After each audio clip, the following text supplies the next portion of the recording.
reverse action and get something out of it. Oh, the ball comes out. Won't go. Rebound box. Back out to Allen. His three-pointer. Bang! Throw to the plate. Pudge is waiting. He tags him, gets knocked over, holds on, and the Marlins win the game. By Shepard over to Straka, and Shepard, it's gone! Field goal. If they have to. We are seeing another spectacular effort by Marino, who fires. Touchdown! All right, Miami!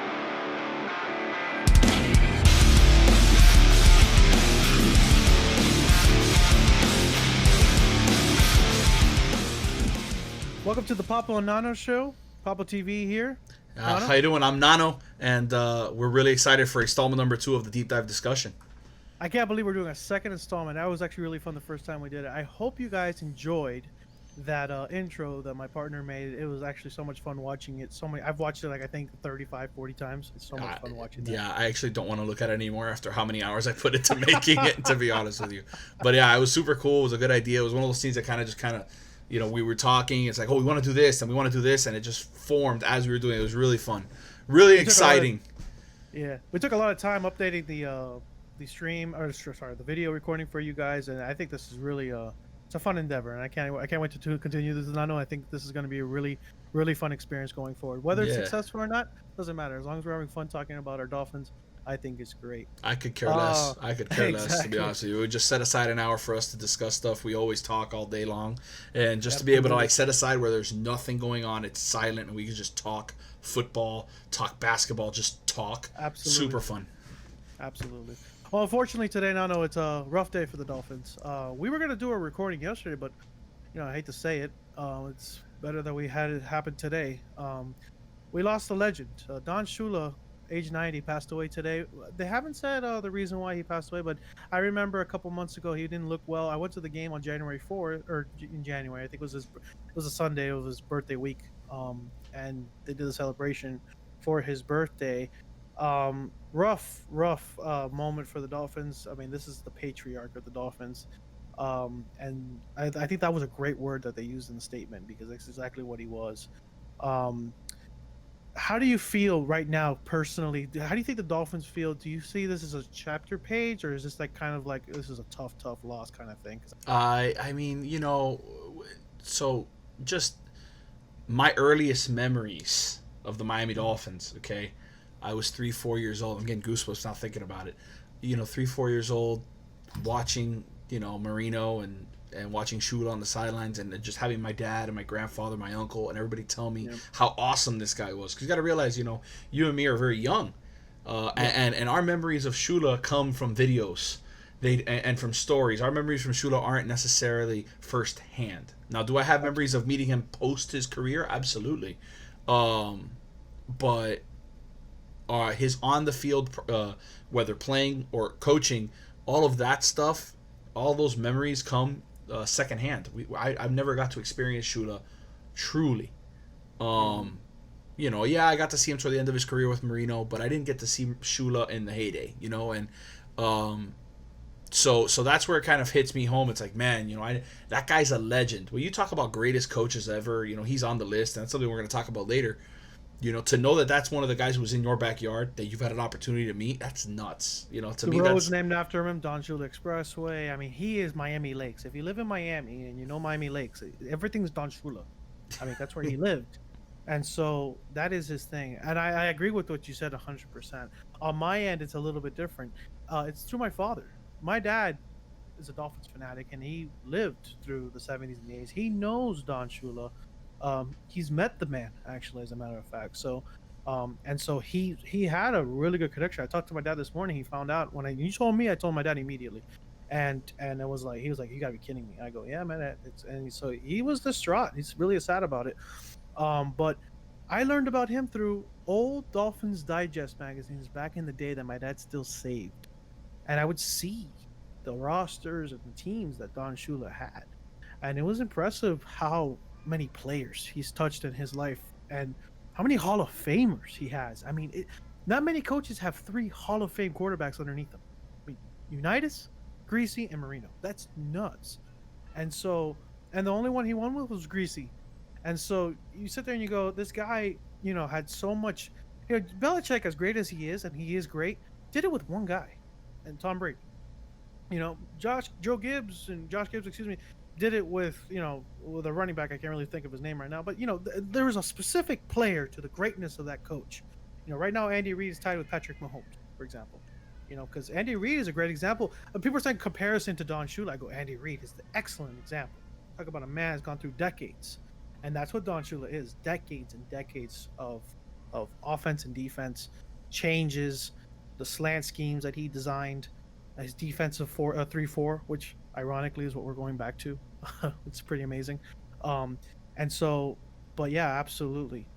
On that front, Nano, is there a specific moment that you can relate to as the Don Shula moment?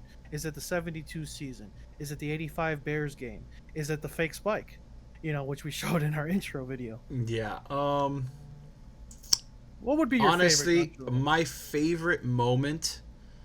Oh, man, that's a tough one. That's a tough one because you kind of think and you're like, you pick one and you're kind of leaving another one out that you're like, man, that was a pretty good one too.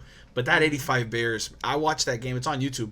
And I watched that game and how he got that team to play on that night. And look, there's something magical about the Orange Bowl. The Orange Bowl. That place, I mean, good teams come to lose. That's where good teams go to die.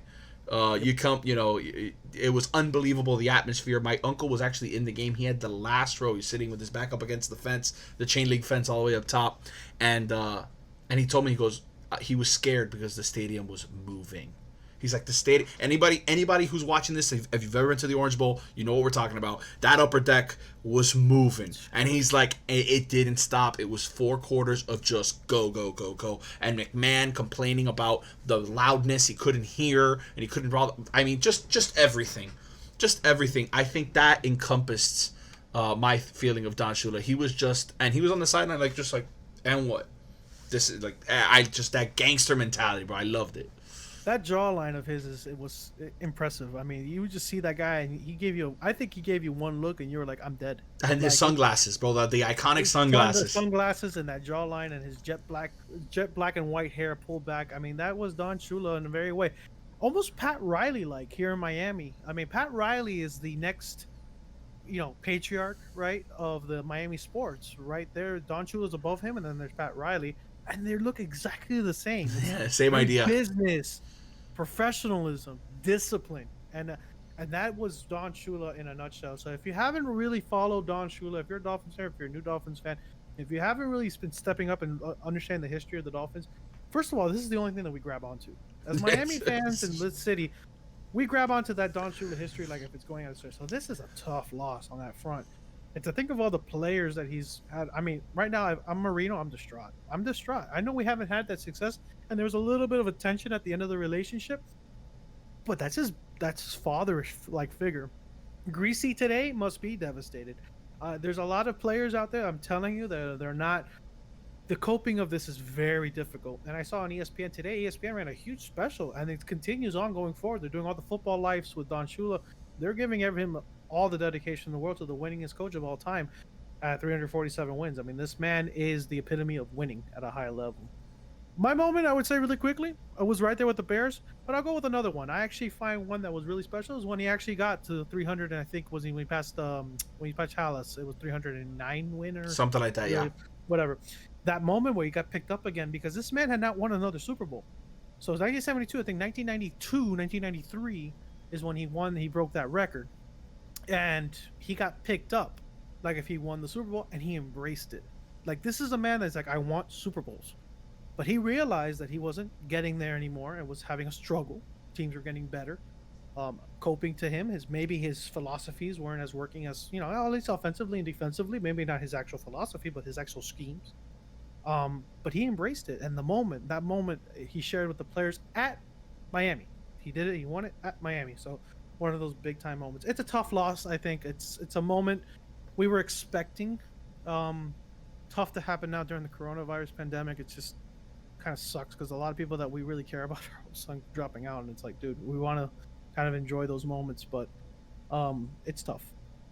Going forward, Dolphins look like they are kind of coping with this, but at the same time, Nano, it looks like they're already kind of getting ready on season planning going into that. Came out today. So, of course, Don Shula passed away this morning. The regular season schedule was supposed to come out around this time soon. I'm not sure. It was supposed to be last week, or it was the last week they said it, and I think tomorrow maybe it comes out. So we can probably be doing a video, by the way, for you guys on what we see on the regular season schedule and the preseason schedule. I think the preseason actually got up. We have to review that, but yeah. On that front, Nano, the NFL season, they're thinking about reducing the attendance at the stadium. What do you think about that? Do you have a problem with 15,000 people at the stadium, or do you think that's maybe like, you need people at the stadium to enjoy a football game? There's two sides of the coin here, because I understand the idea of trying to keep everyone safe. Totally get that. Totally understand that. 65,000 people shoulder to shoulder is not a good way to keep people safe. I'm aware of this. Now, the 15,000 number, I think that's a very arbitrary number. I don't know if I think that's just a number they chose because it's a percent. They took a percentage. Yeah. I don't know if that matters. I think, if you're able to reduce each section, maybe put only open every row and every other seat, something, I don't know. I don't know the exact stipulations of it. But it's not going to be the same. Mm-hmm. And to me, sports is supposed to be a place where you go to forget, where you go to just kind of enjoy. And when you go and you're given all these rules, you don't forget, Mm-hmm. And that's why I've always said, I've said this a long time ago, on the field, when I'm watching TV, I don't want to hear about problems. I just want to watch the game. Because this 2 hour, 3 hour thing is purely here for me to disconnect mentally and enjoy my sports. And I don't. That's something that's going to happen when you go to the games. You're going to experience that. But at the end of the day, they gotta run the stadium. Like you can't have games without fans because fans matter. I get that. Absolutely. But on top of that, looking at it from the business perspective, you gotta have some sort of income of revenue. We can't be pumping all this money out, paying all the employees, all the players, the same way that if we were getting paid. You're asking these owners to now do the things no one wanted, which is shed salaries, do fire sales like the Marlins did to try and get out from a bunch of contracts because they don't have the money. So you can't have it both ways. I think that this is a good idea to try and at least help. This is not going to be forever, and I actually think that's their initial plan. We'll see what happens going forward because, coronavirus, we actually are starting to see a dip. Okay, there's a projected upswing again, but at the same time, if things continue to downswing and we get this, there was a rumor about somebody in Italy coming up with a vaccine already that's being tested in rats. I think it had 100% success rate in rats. So now it's going to human testing now. So if a lot of those things fall into place, this will be a new. Now in September. Yeah, if a lot of those things fall in place, it'll be a moot point. But I understand that. I also understand, Papo, and tell me if I'm wrong. They did something. I think the UK came out and said no NFL games here. No, yeah. So London and Mexico, no NFL games going into next year. The Mexico one kind of hurt a little bit because it's in your backyard. I found the Mexico City game with the Chiefs and the Raiders to be super fun. I thought that was a great idea. The London one, I'm strongly against London games. Honestly, look, I understand the fan base and they're developing there, and that's fine. Hey, we got a lot of Dolphin fans over there. Okay, we do, and a lot of Jacksonville Jaguar fans over there as well. But the thing is, I don't know what it is. It's just the time frame and all that stuff. You need an NFL team there, maybe, and that would probably help a little bit, so that it's not so. I disagree with you. I disagree with you. I think that the NFL games in London are horrible. And I don't think there's any way to remedy that. I understand the concept of trying to expand your brand. Totally get that. But the problem with playing overseas is this, okay? I take a team. Think about the layover. How many times the Dolphins have beat teams from the West Coast? West Coast team comes to Florida and we beat them. And we shouldn't. All the time. Happens all the time. That jet lag. Now add West Coast team to London. Yep. I mean, bro, they need a whole week off. And yeah, so now you're talking about putting the Chargers over there. I'm like, so what about Chargers fans in California? What, they got to wake up at 2:00 in the morning to watch a football game? I mean, that's absurd. It's unfair to those people. Another thing I don't like is you lose the home game, right? So like the Dolphins, this year we're going to lose a home game. Dolphins season ticket owners got to pay for it, regardless. You pay for that game. So I just think the whole London thing is a good idea in concept. You want to expand your brand. I think you want to expand your brand. Create a 4-team league, like a G League over there. Have your this XFL thing was the only reason it fell apart is because coronavirus. because it was doing okay. It was doing okay. If the NFL had their G League equivalent in London, still run by American teams, but have all 4 teams or 6 teams or whatever over there that are affiliated to teams here, you watch how that starts to pick up, and then maybe you could do one over there. Maybe you do the Pro Bowl over there. You could do things like that, you know. But I don't know if doing a regular season game. And I know that there was talks about trying to move Jacksonville to London. Yeah, but because the owner is British. but I forget his name. I just don't understand the logic. The time frame.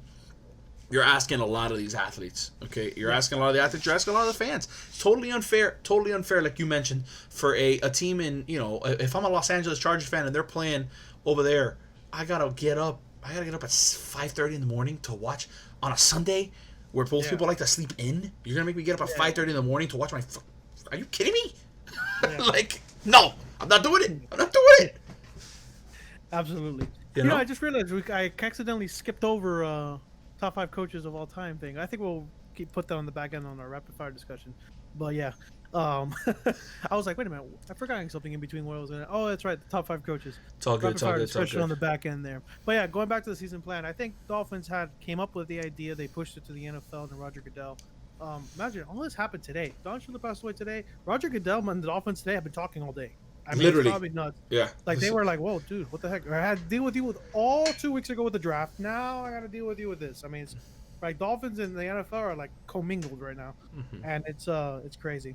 Going into the season plan going forward after that is basically how the season's gonna kind of drag on, when's it gonna start and stuff like that. We don't know that yet, but I do think it's gonna start on time. And like you said, the pandemic and everything, it seems to be kind of tilting on the downward. Miami's actually here in Miami locally, guys. Looks like it's opening up a lot of things. The golf course has opened up already. The boat fiasco on Saturday, where people were waiting in line for 3 hours to put their boat into the water. Yeah. Crazy at Matheson Hammock, which is a place there in Miami, South Miami. So it's pretty crazy. Let's go into go ahead. My bad, Nano. No. And what I was gonna say was to that point, the NFL proved to you that they don't want to delay not one thing with the way they handled the draft. They said, you know, we are doing this draft on time.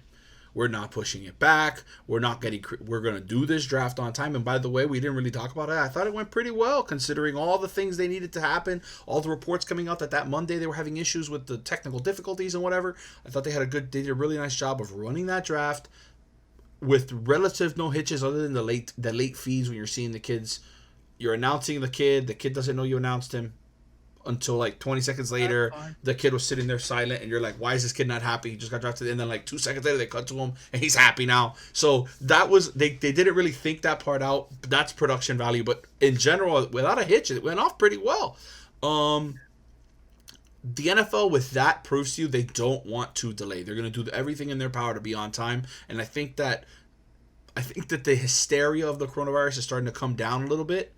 And I think by the end of summer now, when everybody's home for the summer, like students, the other thing is the hysteria of students at school with the Zoom and this, that, and the other. I think once that kind of calms down and people can kind of relax and go back to a semi-normal schedule in the summer, which is what looks like going to happen, I think you're going to see that the NFL schedule will be right on time. There might be some modifications to the thing, to the way they work out, the way they practice, the availability of practice. Fans may not be allowed to go to practice.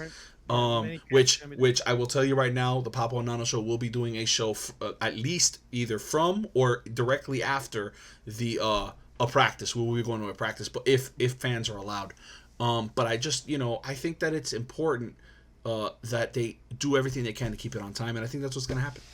Absolutely. And going forward, I think also for the Dolphins is the perspective that the season not happening. I think part of the plan of the Dolphins was just in case, we will set ourselves up so that the season doesn't happen.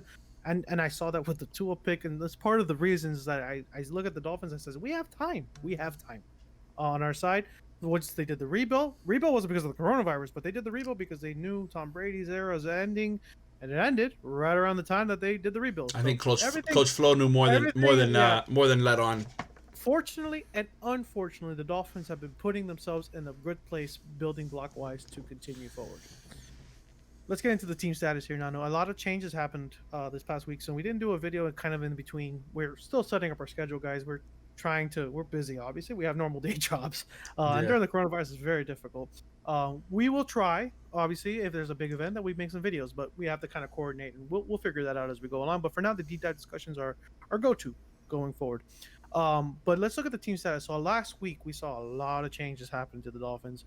And one of the things that was massive that came out of nowhere was actually, to me, the release of Taco Charlton. What do you feel about that? You told me that you were like not too happy about that. I didn't. I mean, I understand we need to get under 90. Totally get that, and I understand that this team feels like they could have gone younger, which we're very young. The only guy over 30 years old is Fitzpatrick. Everybody else is 29 and under, which to me is insane. Yes, on the roster, Fitzpatrick's the only guy over 30. So this team is trending really young. Taco to me seemed to have he came on last year.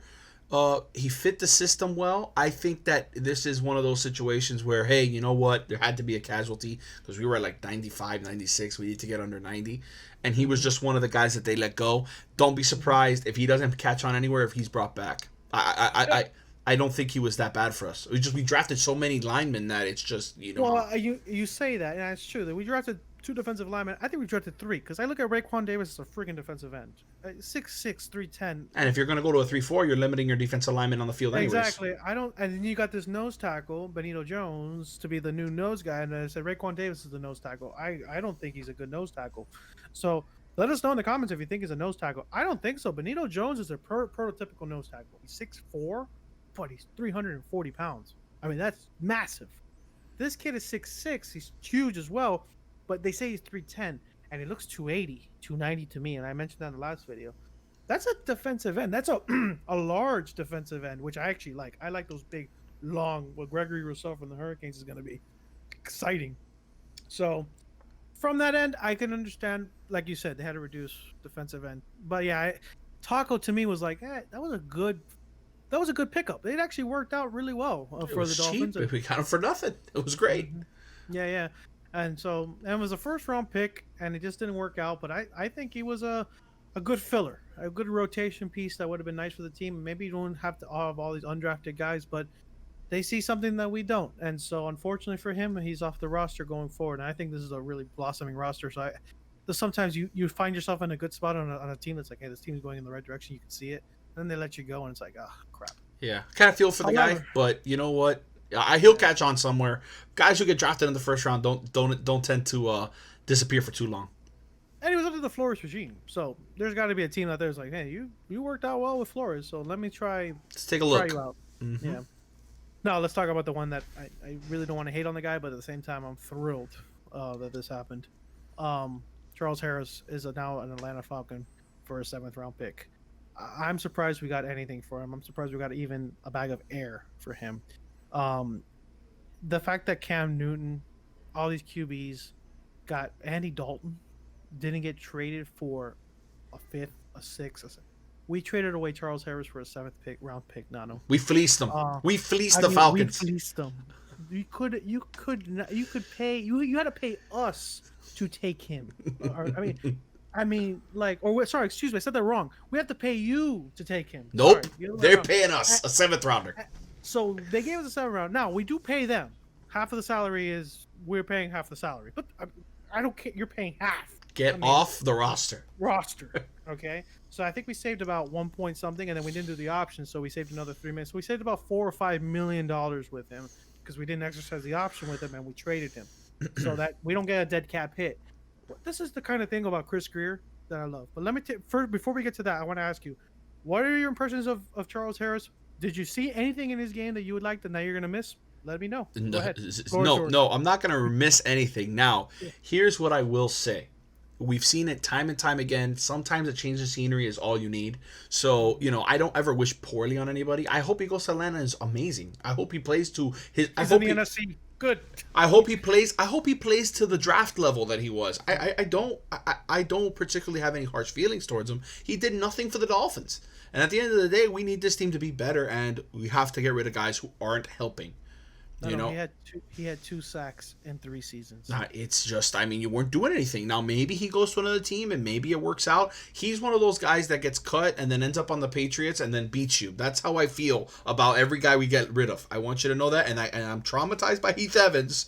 Okay. And if any of you don't know who Heath Evans is, go look him up.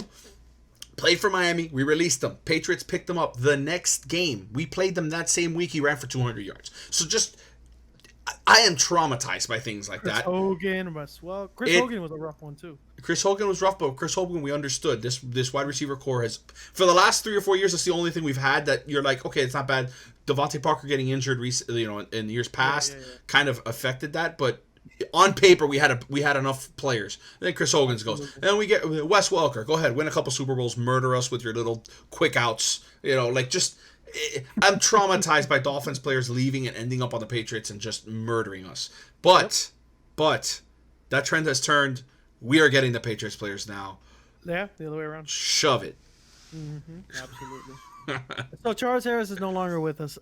It's a blessing in the heavens because I don't even know where you could put him on the field anymore. You can't stand him up. You can't put his hands in the ground because he doesn't get pressure on the quarterback. He can't stop the run.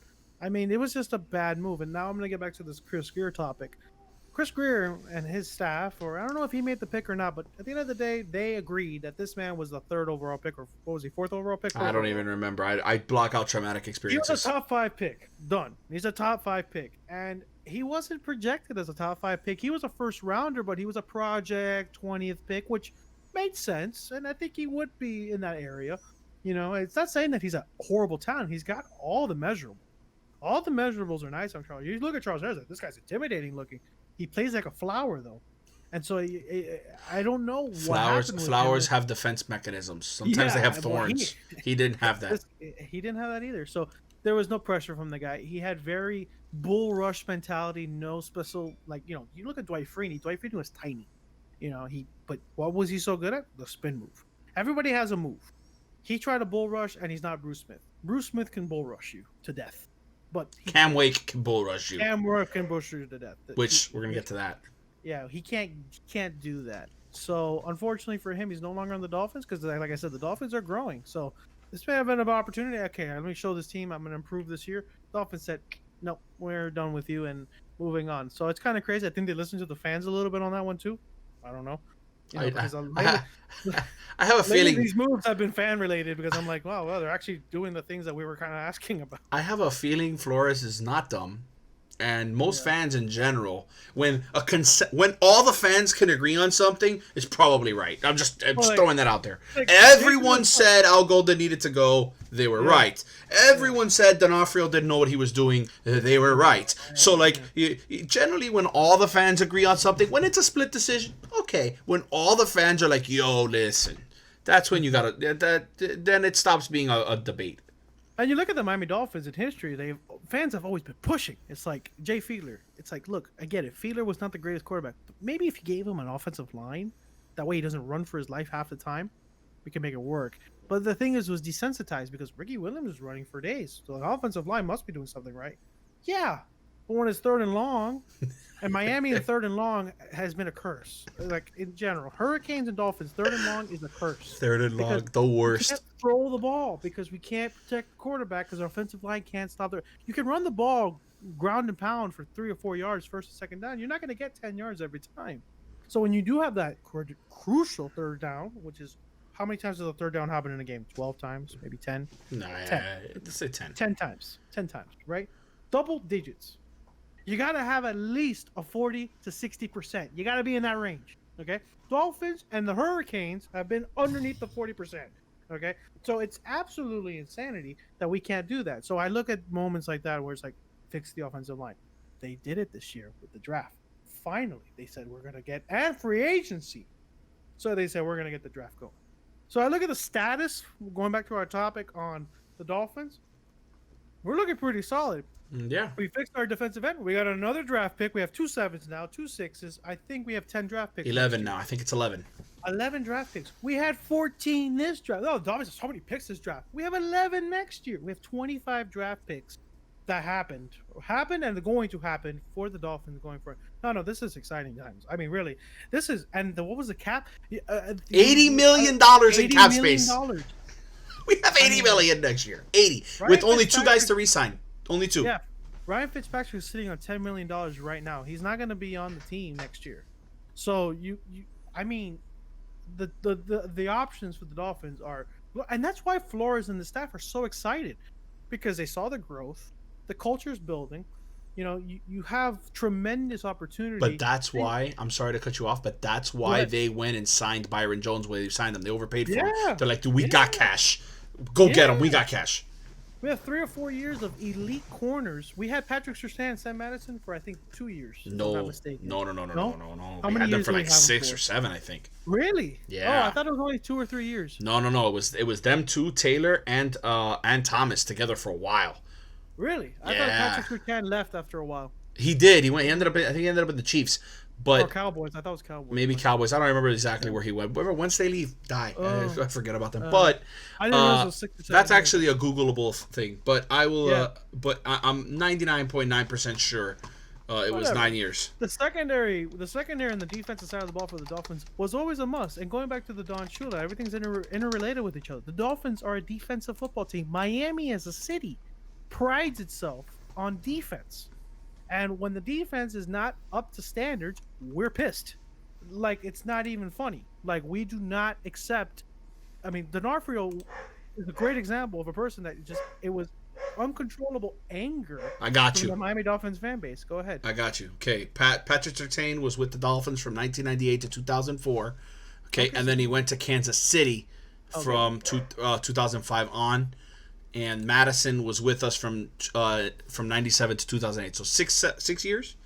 6 years. You're 7 right. years. You did it. 7 You years. did it. 7 years. 7 years. Wow, that's crazy. I didn't 7 years. realize that. No, yeah, we were disgusting in the secondary. And we had, I think Marion was back there with him too. Brock Marion was back there. Sammy Knight was back there. I think that's who I'm mixing it up with. Which, by the way, a friend of ours, I don't know if you remember, there was a guy named, oh my God, what was his, a guy named Gamble, safety, played for us.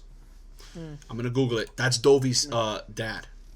Oh wow. Yeah, Dovey's dad, or it might be his stepdad, dad. I don't know. Dovey is related. His mother was married to a Dolphins player. I don't know if it's his biological or his stepfather afterwards. Not 100% sure, but little fact for you. And by the way, Dovey, legit. We haven't talked about it. We're talking about this, putting you on blast. If you watch it, sorry.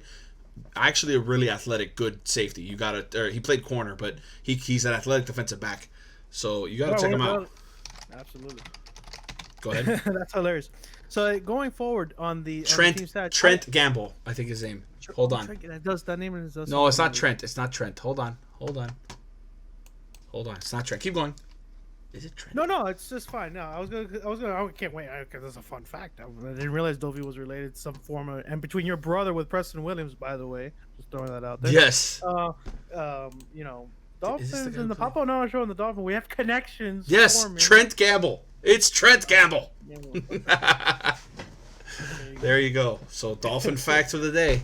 There's your Dolphin fact of the day. We have a person that was married to a former Dolphins player. Wow, we are really grinding at the bottom of the barrel. We're barely connected. Barely. And then another one that plays video games with one. Another one plays video games with us. Go figure. By the way, we have video game streams, FYI. Papo and TV and Nano TV. That's your Twitter handle. Yes. Provide all information. All right, so going forward on the team stats, we were getting off topic there. Yes, a little bit. I Sorry. think we're in a great shape. The numbers haven't come out for the Dolphins yet. I'm kind of excited for Tua's number. I said 11. I think 11 is really good.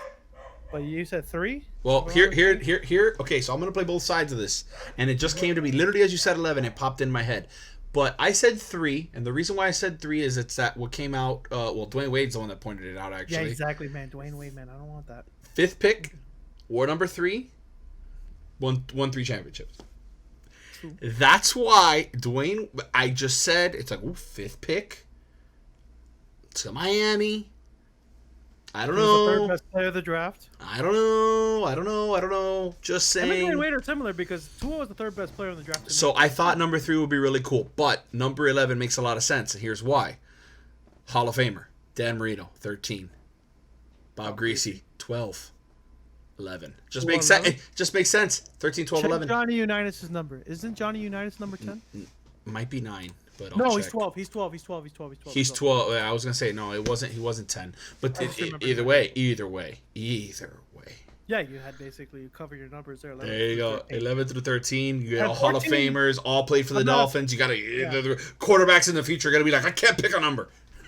14 is I don't like 14 that much, but 11. 11 looks nice with his name on the back. I actually kind of I pictured it. It looks pretty cool. I like the number 14, I'm not feeling 14. Nah, But me neither. 11, I on like the other 3. side, I like it. I like 3. I like 3 a lot. I like 1 too. I like 1 a lot. Okay, I don't like that. I do. I wouldn't mind 7 either. But a lefty quarterback wearing 7, a la Michael Michael Vick. I know. Michael Vick. I know. I get it. Kidding me? If I could have Michael Vick on my team, I would die. We won't be allowed to use him in The Madden. Falcons, let me tell you something. We're not talking about the Falcons here, but man, the Falcons, you guys, Atlanta, I feel for you, man. You guys have had a history of some of the greatest players. I mean, like it's scary because they've had so many. I mean, Matt Ryan, Julio Jones, Michael Vick, Dion.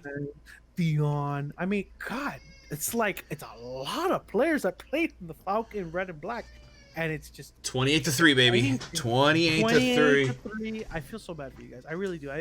And now they got Charles Harris. And now they have Charles Harris. I have Charles Harris. Well, sorry about that. I mean, it's like, it's rough, guys. But we feel for you, Atlanta fan base, if you're watching this. We feel for you because we know the amount of success has gone through this. So, like I said, if we do have a Michael Vick on our team and we can have a Madden version, like the Ravens have Lamar Jackson. I'm not saying 2 runs like Lamar Jackson. I'm just saying if we can have like a Madden version where the guy's unstoppable, like, oh my God. That'd be fun. That would be so much fun. We haven't had a video game where the Dolphins are legitimately good. No, you have to be a stud in the game to make them good. It's brutal. Good. It's so hard. Like, it's so hard. I remember playing video games where Dan Marino was in the game, and it was like, oh, I can just throw for day. I used to play NFL Blitz all the time, and I would pick the Dolphins all the time. I played NFL Street. Dan Marino wasn't the quarterback, but the team was really good. So Ricky Williams and all those guys. So I loved that team, and so crazy. We as a Dolphin fan base really need to have Tua workout. Listen, so I can have something. Yeah, something. Just quarterback room to have, because even quarterbacks in the University of Miami, we were hopeful, and it still fell on its face. So please, God, Shula, if you're up there, please, God, bless Tua with all your love. Yes. So funny story before we get into around the league stuff. I think you've never heard this story. When I was young, okay, I had a game. Well, first off, if anybody remembers the Sega Saturn, I owned a Sega Saturn. And on the Sega Saturn, I had Madden 1998, okay? Wow. And in Madden 1998, I had the John Madden over with Pat Summerall. They were doing the commentary, whatever. But they had the All Madden team. They stopped doing that for a while. They don't have All Madden in the league in the games anymore. But they used to have All Madden. So what they would do is it was literally 99 overall at every position, right? Well, in 1998, I was 7 years old, and I used to take Dolphins losses very, very hard, very hard. I still do, but I take them like an adult. I took a hard loss like a 7-year-old. So what would I do? I would go to my room, turn the game on. Let's say we were playing the Chicago Bears. Just throw a name out there, because this is the one I remember. And you just, whoever beat the Dolphins that day, that's who I'm going to be playing against. But I'm not going to be using the Dolphins. Oh, no. I'm going to get the All Madden team, and I'm going to beat you by 8 million points. Okay? I put it in the snow because there was a glitch in the snow that Jerome Bettis, who was the running back on that team, go look it up if you don't believe me. Jerome Bettis was untackleable in the snow. He had like unlimited trucking ability, apparently. So you'd run a toss play to the wide side of the field, Jerome Bettis, touchdown every time, right? My dad came into the room this one particular time, and check. Maybe I'm wrong on the Bears. I'm pretty sure it's the Bears. But I'm pretty sure if you can Google it, the Dolphins probably lost to the Bears in 1998, and it was probably a close game because I was really pissed.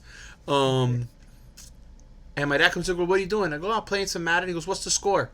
It was third quarter. 96-2. He goes, you're losing? I go, no, I'm winning. He goes, how do they have 2 points then? I wanted a safety because I wanted to hit. I wanted a safety because I just wanted to see what would happen, because I had never seen one before. I didn't even know what it was. And 7. I was 7. And that's how I handled losing back in the day. Okay. And Yeah.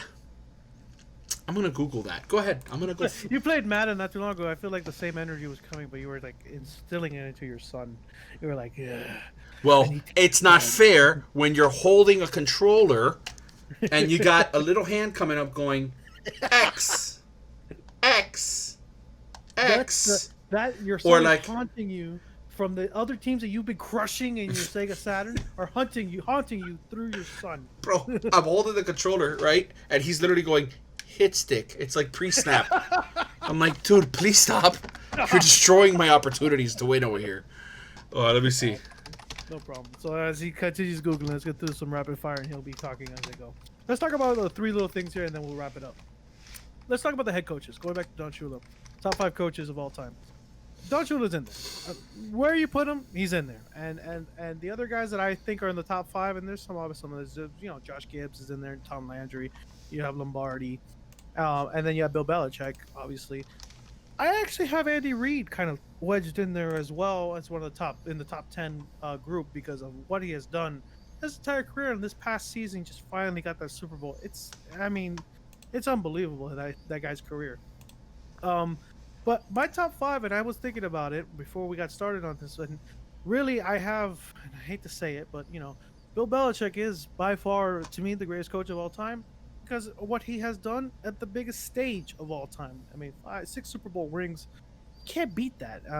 And I look at that as a moment of excellence that Michael Jordan has. That's the moment of excellence that Wayne Gretzky has. That's the moment of excellence that a lot of, or not Wayne Gretzky, who's NHL. I mean, the NHL guys. I don't know. I forgot his name right now. But you look at across the board of some of the greatest coaches and managers and players, excellence is based on the championships. Don Shula has championships, as we both know, 2, and he was in the Super Bowl 5 times. No, 6 times, right? Because he was 2 to the Colts and 4 with the Dolphins. Yeah. So he was there. He lost more than he won. But when you get there to the greatest, I mean, think about it. He had the same amount of Super Bowl appearances and chances to win it as Belichick. And if he had won all 6 undefeated in the Super Bowl, then he would be the greatest coach of all time. No question. Ahead of Bill Belichick, even though he has 6-2. But Bill Belichick's been to 10, 11 Super Bowls. So, I mean, which is ridiculous in its own right. So those are my first 2. Then I go Gibbs because he's got 3 Super Bowls. What he's done with the Redskins, one of my favorite coaches of all time. Run attack. He's actually a big admirer of Don Shula. Landry with what he did with the Cowboys, and then Lombardi right after that. There's other guys in there. There's Hoya who has wins, but he doesn't really have he has trophies. But I mean, there's a lot of great coaches. But those are my top 5 Mount Rushmore. What about you? What are your Mount Rushmore if you can? I don't know if you have your knowledge in coaching. I've got some. I'm not gonna sit here. Here's my issue with doing Mount Rushmores in general. I like to have some sort of knowledge about. Like, I have no clue what Lombardi did. I know he won games. I know he won the Super Bowls. I get that. I don't know if he was a good coach or not, or if he just had the best players. I have no clue. He had the most hardware.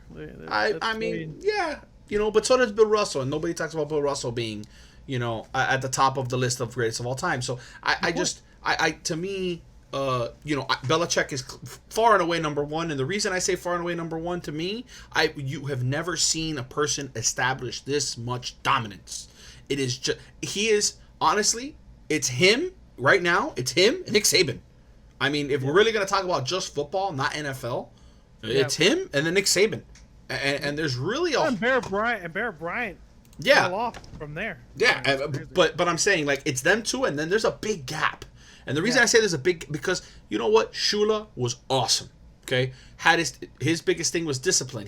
And by the way, for those of you that may not really know, Don Shula is the reason the Miami Hurricanes are the Miami Hurricanes. Okay? Yes. Because he's the one who trained Howard Schellenberger on how to build a program and how to build a team. Howard Schellenberger took it to Miami and built what we know today. So Shula obviously knew what he was doing and obviously was very good. And I think that's a way you judge coaches. Look at their tree. Belichick's tree has done pretty well. Patricia's not bad. He's got what's his name that's with him right now, his assistant coach, the offensive coordinator. Oh, McDaniels. McDaniels. He's a good coach. He's highly wanted by everybody in the league, but he's staying there to take over. Yeah, you got Bill O'Brien and Texans, even though it's Bill O'Brien right now. but Bill O'Brien for a while was doing very, very well. I think he's got solid coaches under him. You look at Flores, who's obviously doing very, very well here. So Belichick number 1 for me. Number 2, I'd be hard pressed to not put Shula here. And mainly because he's the only coach, but he's the only coach to survive the decades. Yeah, like 33 seasons. Like nobody's gone that long. And there's a reason why coaches don't make it that long, because they have trouble. Coaches have big egos. And I'm not going to say Shula didn't, because he did. But Shula also understood that he needed to adapt. There's an adaptation that needs to happen. Now, Belichick's had to adapt, but not as much as people think, because... That's why this is a big turning point for Belichick's career right now without Tom Brady. Sorry to interrupt you there. Yeah, you're right. But even the scheme, Shula had Marino for 20 years. And which is a long time, and Marino, the way that the game was played from those 20 years didn't change a whole lot. But before that, it was completely different. The game was turned around and handed to Larry Zonka and Jim Kick and let them do the work, you know. And then all of a sudden it was like, hold on, wait a minute, we got this guy, and this could change the game. And then you started to see other guys do the same thing. The game changed, and I think Shula's ability to stay on top of that and not fall behind is why I put him at number 2. And then, like, after that, it's just, you got Landry, I know, really, really good, with all the success. But, how many of those guys can... Landry, it's Landry, 3, Shula, and then Belichick. And then, to me, there's a lot of drop-off. Now, because people put Madden at number in the top 5. I don't know if you put Madden in the top 5. You put Madden in the top 5 just because he made a video game? People put Ditka in the top 5. I mean, he's not bad either. But the problem is, after 3, like from 4 to 15, they're all amazing coaches. Absolutely, and that's why the comparisons. And if you want to think like, who's the greatest coach that's comparable to Shula? And I told you this before. I said it's Andy Reid. Andy Reid is the offensive mirror of the defensive Shula, right? Andy Reid is offensive coordinator, and he doesn't care about the defense. But if you look at the offenses, it's amazing. He's changed. He's lasted 2 decades now. Remember, he was a Green Bay Packers assistant coach, so he was under Brett Favre. Mm-hmm. So he understood Brett Favre. He was under Holmgren. Wasn't he under Holmgren? And Holmgren, yeah. So he had that expertise on that end. And so he was an offensive line coach. So I look at Andy Reid as the greatest comparison to Don Shula because of his ability to morph offenses over time. And that is the same thing with Shula, morphing defenses and a little bit of the offense because he had the slant schemes. So, Andy Reid's got that persona, same kind of persona too, the Tommy Bahama. Very, very tropical. I mean, it's hilarious. It's very laid back. When I'm busy, I'm busy, and you see me in my busy attire. When I don't want to be messed with, I'm laid back and I got my Tommy Bahama on, okay? Don't bother me, okay? That is something that I love about coaches. You have to have 2 sets of personalities in your life, and I think Don Shula embraced it at a high level. I look at Andy Reid as the exact replica of him, and they've never had they're not even the same coaching tree, but you look at the success that they both have, and they both finally got their Super Bowl. For Andy Reid, it must have been jubilation because he had been to it. And same thing for Shula. Same kind of, it felt the exact same thing for him. With Andy Reid, just quickly before we move on, Andy Reid developed his game. Andy Reid was known for the screen game. He made the screen game what it is. Mm-hmm. He had really, really interesting designs on how to get his tight ends involved or how to get receivers. He would use his running backs flaring out. He had a bunch of different ways to do the screen game. And then he said, wait, I picked up when he got McNabb, and he had a guy with a cannon. He's like, okay, but now we can add from the screen game. We can add the vertical game, and he made the vertical game. He's like, we can make this vertical game now another threat. And now he went to Kansas City. He's got one of the biggest arms we've seen in a long time. It's Mahomes and Rodgers, and then everybody else. And you got a guy who can make all the throws on the field anywhere you want to throw it to, but he's also creative in his play design, right? And that's what I say with Belichick, and that's why I put Belichick number 1. His play design is ridiculous. Okay, Yeah. I understand Belichick's the defensive coordinator and whatever. I know for a fact he's involved in a lot of play design because you see too many things carry over from coordinator to coordinator. You're on that side of the field. You see what the offense is throwing at you, and you know your weaknesses as a defensive. If they run this offensive scheme, I'm weak. So you understand, and that's what I love about Flores, because Flores has Same that concept. mentality. Yep. So you have to, as a defensive coordinator, you have to have an offensive mindset, and that's why I like about Andy Reid is that he's got an offensive mindset, but he knows how defense is set up. Quickly moving on, we don't waste too much time. The Andy Reid also the gem and the king of finding players that are Tyreek Hill, tiny, fast, but I found him. You know, wasn't drafted highly. Patrick Mahomes. Remember, people were like, "Yeah, he's a top 20 pick, but any team is really raw. Give him to Andy Reid." Okay, you got an MVP superstar. I mean, so this guy, you give him, you know, He makes it happen. I mean, you give him lemons, he'll make you a margarita. I mean, the guy, he'll figure it out, okay? Yeah. And so it's crazy. So I give like comparisons to them too, because Don Shula was the exact same way. He took no-name defense. He took players that were rejected. Bonacani was a tiny linebacker. It didn't really work out. And a lot of teams that he was at, comes to the Dolphins, Hall of Fame linebacker. He already had a great resume, but even better with the Dolphins going forward. Yeah, Quickly, we're gonna do yeah, absolutely. We're gonna go a round robin across the league really quickly, and there's just two topics I really want to talk about, and we're just gonna go spit the fire right quickly. Andy Dalton to the Cowboys, $3 million deal 1 year, $7 million with the incentive based. Dak Prescott is on the exclusive franchise tag, and that lasts until July 15th. That he has time to sign. Do you think he signs it? No. Why? I think he wants to get the heck out of there. I think that's why they brought it. I think they know he wants to get out, and I think that you're going to see Andy Dalton be the quarterback for at least a year. They're trying to buy time. You're going to see the Cowboys maybe try and acquire some picks to get up and get either Lawrence, to get Fields, who's coming out next year. If King has a good year for the Canes, supposedly he was getting rated as a possible first-round draft pick, which insane to me. A guy, yeah, there were talks already that he could be the third best quarterback off the board behind Justin Fields. And if he has a great year, you know, he could jump. Hey, you know what, bro? Mobile quarterback that has a good arm, that can make things happen, and he has, you know, elite speed. It's obviously starting to work in the NFL, so whatever. Lamar Jackson has opened up the league very well. But Andy, Michael Vick should have done it, but this kid did it even better. I'm surprised. Andy Dalton has 1 year. He signed a 1 year deal, correct? 1 year, $3 million. I mean, by the way, Cowboys fans right now. By the way, your draft, fantastic draft by the Cowboys. You lost a lot of defensive players, but you stacked up on the draft on that end, and then you had the situation with Dak Prescott. Your offense is still elite. And you put Andy Dalton as just in case as a backup quarterback, which is an elite backup quarterback. He's the best backup quarterback in the league. Second to up, but still. Whatever. You have then this Tua situation. Jerry Jones has all the leverage in the world now. He was literally being pinned by this guy and his agent, Dak and his agent. And he said, no. I'm going to go get me a quarterback, and then you come back to me with a reasonable offer. I mean, Jerry Jones he's old. I feel like sometimes I feel like the amnesia's kicking in. He still got it. That's an amazing move. And he didn't have to trade. He didn't have to do anything. No. He said the Bengals, and then you thought, the Patriots are going to get Andy Dalton. I thought that was for sure happening. Yeah, I don't know about that. Yeah, I honestly think that, you know what I think is going to happen? I think the Patriots are hanging out. There's two possible things that happen here. Either the Patriots hang out and wait the year to get Trevor Lawrence, or they say, you know what, bro? Let's take a year of Cam Newton. Let's see what happens. Or they trade for Dak Prescott.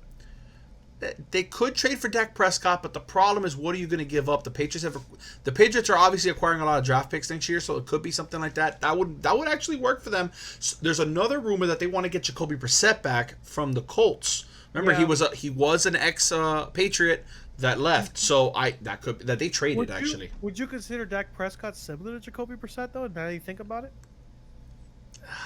because he's smaller, but their play style.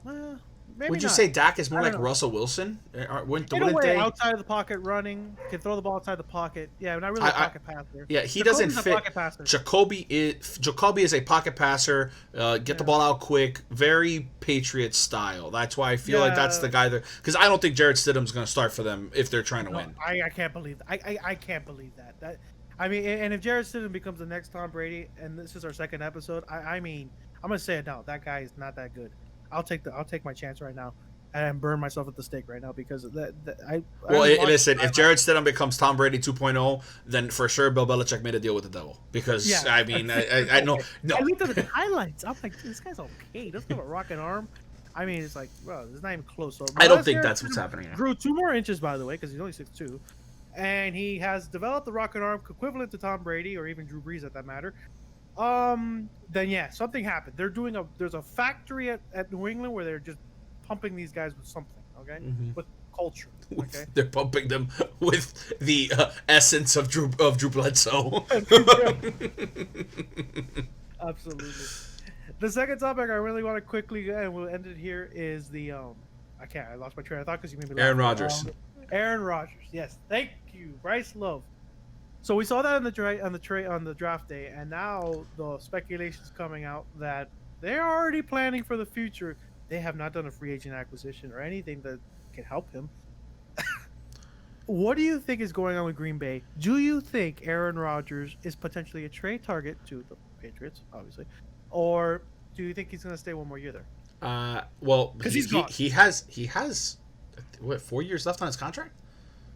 I don't know. Yeah, he has 4 years left on his contract.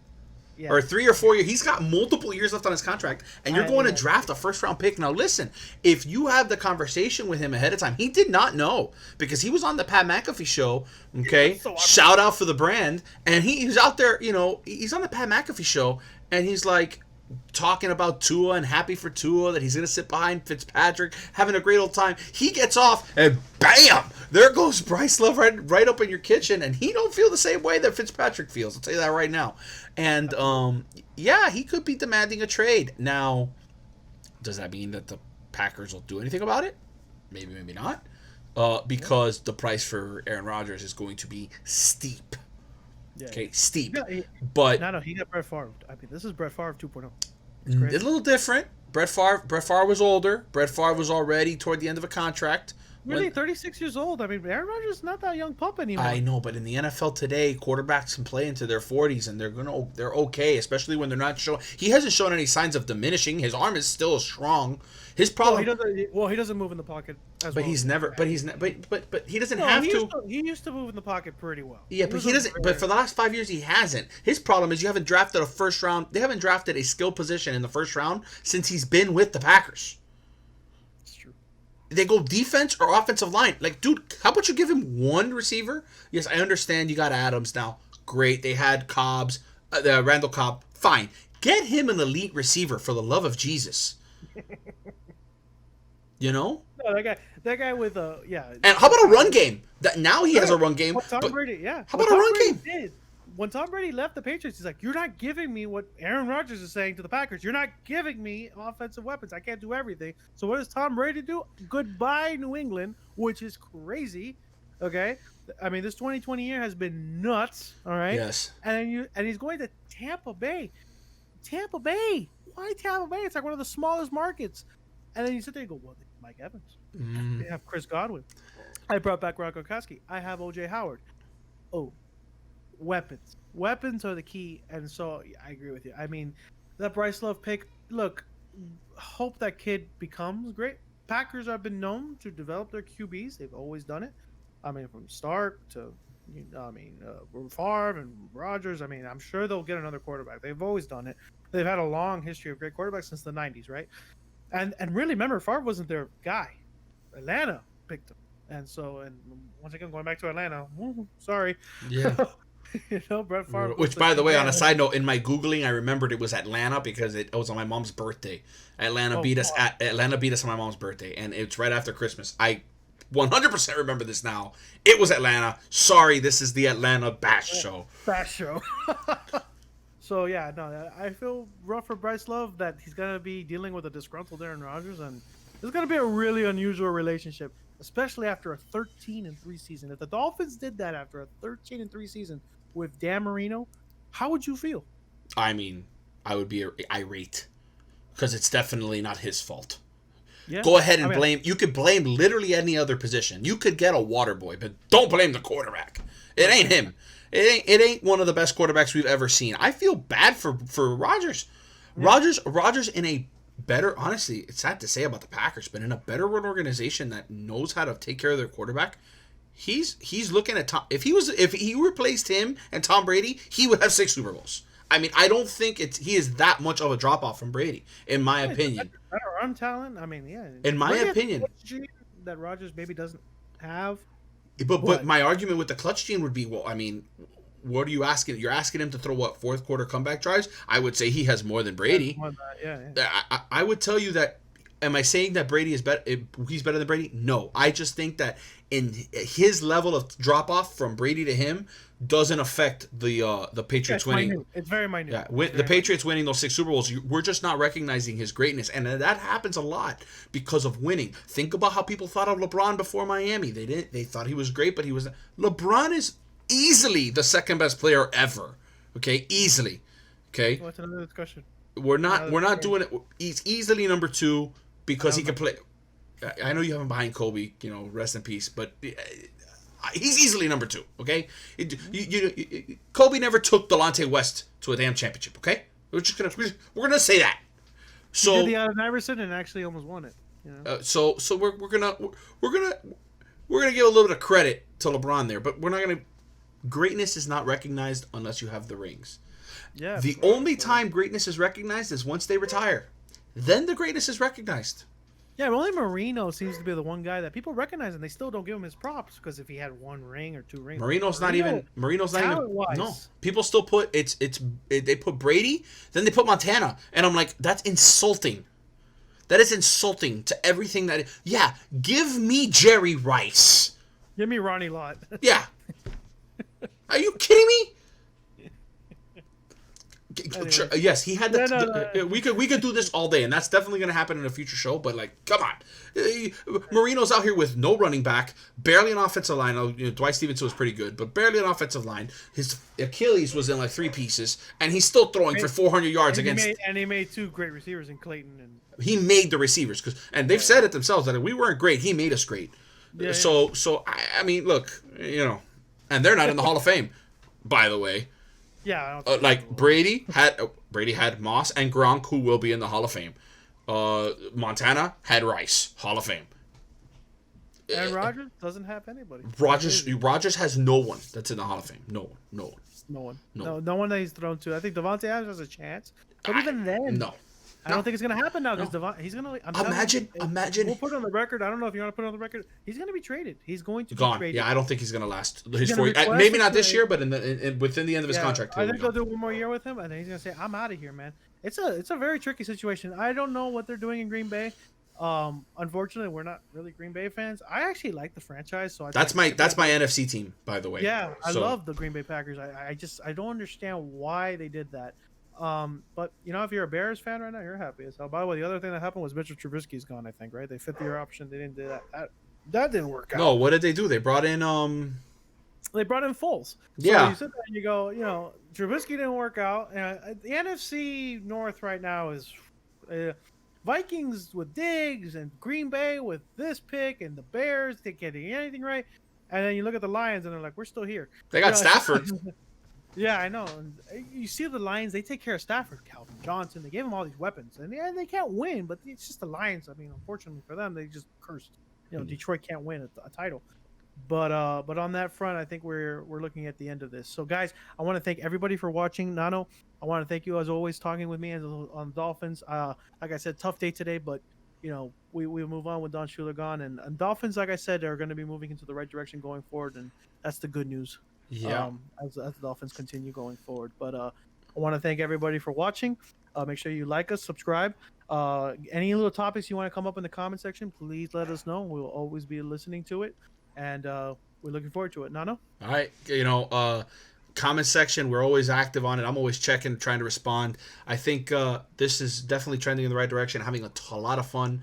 Papo, this was your idea, so I thank you for the idea of doing this. And I enjoy it. I mean, if no one ever sees this stuff, it's okay for me. I just had a great time. It's absolutely true. All right, guys, I want to thank everybody. We'll catch you on the next episode. We'll keep posted on what we're going to do next. So Thanks again, and we'll catch you all later. Have a good one. See ya.